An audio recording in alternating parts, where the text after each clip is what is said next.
Chi sperava di vedere sparire dalle prossime elezioni regionali Luca Zaia oggi rimarrà molto molto deluso. Il presidente infatti ha annunciato che si metterà a disposizione da buon militante del proprio partito, della Lega, e quindi correrà da capolista in tutte le province proprio per dare una mano al suo partito.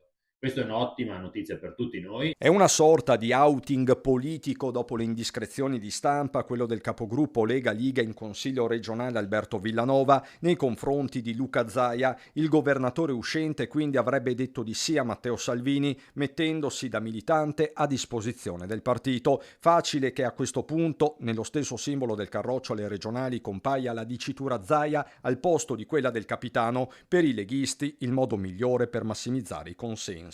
Un'ottima notizia per la segreteria regionale che ha lavorato veramente a fondo per raggiungere gli obiettivi di avere una Lega unita, solida, compatta, che punti l'obiettivo di difendere la nostra linea del Piave, cioè dare continuità a questa amministrazione in Regione Veneto. E oggi sulla linea del Piave ci sarà anche il migliore di tutti, il miglior governatore d'Italia, il presidente Luca Zaia. Resta da capire quanto sia un'ottima notizia per gli alleati, se e quanto la mossa influenzerà la scelta del candidato presidente, con la guerra di trincea in corso tra Lega e Fratelli d'Italia. Tranchant l'opposizione, entra a gamba tesa il capogruppo del PD a Treviso, Stefano Pelloni. Voleva il quarto mandato e gli alleati gliel'hanno bocciato, lo ricordo, non i leghisti, non la sinistra, gli alleati gliel'hanno bocciato. Voleva poi arrivare all'anno prossimo per inaugurare le Olimpiadi e anche su quello gli alleati gliel'hanno bocciato.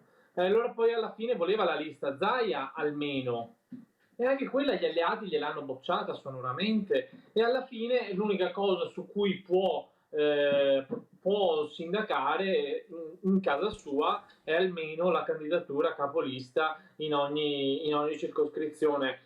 Mi sembra che sia una sconfitta su tutta la linea da parte del governatore Zaia. Sullo sfondo il nuovo out-out di Flavio Tosi sul candidato presidente del centrodestra, destinatario Salvini. Con questi numeri non può pretendere sia Veneto che Lombardia. Se Meloni cede una regione in cambio ne chiederà un'altra. Le parole del coordinatore azzurro.